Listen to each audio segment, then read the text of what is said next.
Halo semuanya, selamat malam. Eh, Kali ini kita akan ngomongin sedikit tentang memulai berinvestasi. Ya, saya rasa kita semua jelas ya, ingin kehidupan yang baik, dan kalau bisa hari ini lebih baik daripada kemarin, dan besok lebih baik juga dari hari ini. Salah satu yang bisa membantu kehidupan yang lebih baik adalah dengan memiliki financial yang baik. Financial yang baik didapat dari usaha atau kerja atau karir yang kemudian kita kembangkan melalui investasi, ada juga yang melalui bisnis.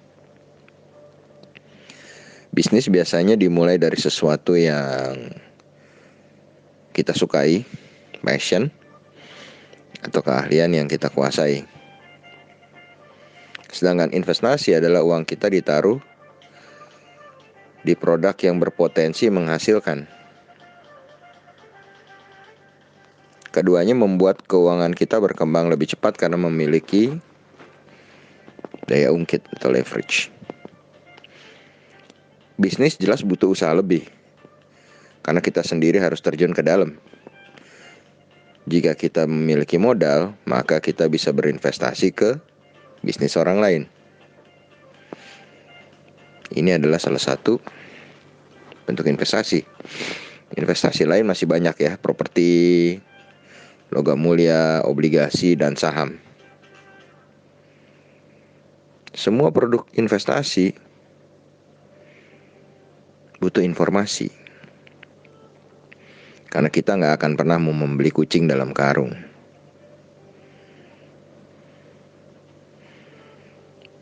Nah, misalnya setelah melalui berbagai pertimbangan, Anda memilih saham sebagai alat investasi. Lalu, Anda membuka akun. Pertanyaan selanjutnya, ada dua hal besar yang harus kita persiapkan, yaitu pengetahuan tentang investasi dan mental yang tepat dalam berinvestasi.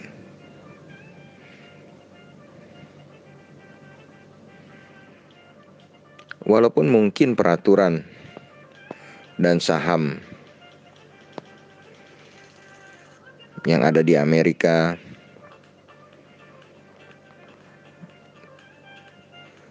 berbeda dengan di Indonesia, tapi mentalitas yang perlu kita persiapkan, prepare, kurang lebih harus kita punya, ya mungkin kurang lebih sama ya. Yang paling penting adalah apakah kita yakin ke depan Indonesia akan lebih baik. Karena pergerakan saham berbanding lurus dengan pergerakan ekonomi. Kalau diperkecil lingkupnya, pergerakan harga saham akan sejalan dengan perkembangan kinerja perusahaan. Jadi seberapa yakin kita terhadap perusahaan tempat kita berinvestasi. Kemudian kita juga harus menentukan tujuan kita berinvestasi dan berapa lama kita bersedia di bursa saham. Semakin panjang waktu berinvestasi, maka kita harus lebih siap menghadapi perubahan ekonomi yang mungkin terjadi.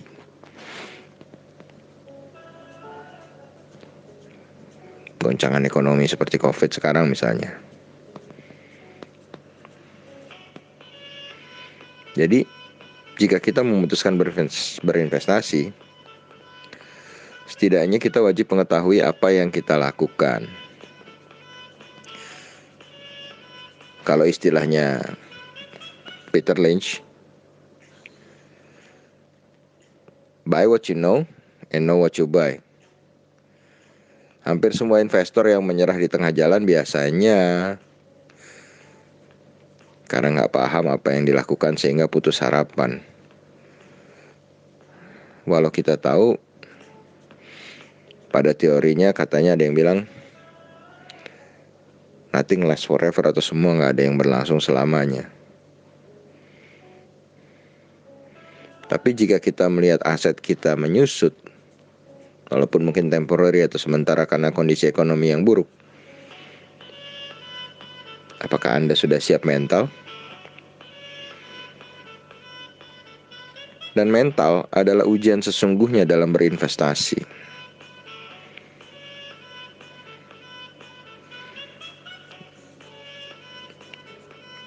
Kalau kita tahu ke depan bakal bagus,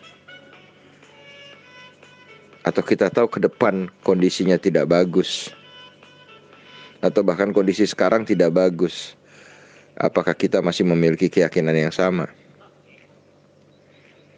Dalam investasi, hampir nggak bisa kita berhasil jika kita hanya ikut cara atau aturan orang lain. Kita sendiri harus punya pendirian, dan kita sendirilah yang memutuskan keberhasilan kita. Ini bisa dikatakan sebagai bad news ya, karena jika mau berhasil di saham maka kita harus kerja keras. Ya iyalah, anything di dunia ini harus kerja keras. Tapi juga adalah berita yang mungkin berita baik juga, karena jika keberhasilan di investasi adalah murni karena kerja keras kita, karena kitalah yang menjadi penentu apakah kita akan berhasil atau berhenti di tengah jalan. Kita memutuskan produk investasi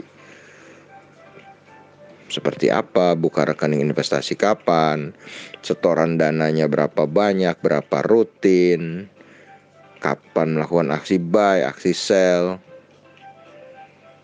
beli company apa, berdasarkan kriteria apa yang kita lakukan ketika harga saham turun. Semua itu adalah di tangan kita sendiri. Jadi, apakah kita akan memulai perjalanan finansial kita sekarang atau nanti? Itu juga ada di tangan kita. Kalau bisa lebih cepat, lebih baik, kata Yusuf Kala. Tapi bukan lebih cepatnya yang penting, seberapa cepat kita bisa mengambil keputusan untuk belajar lebih dalam, bekerja keras untuk bisa mengerti tentang prinsip buy what you know and know what you buy-nya Peter Lynch tadi.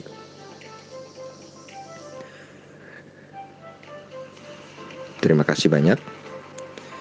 Semoga bermanfaat. Sampai jumpa di insight berikutnya.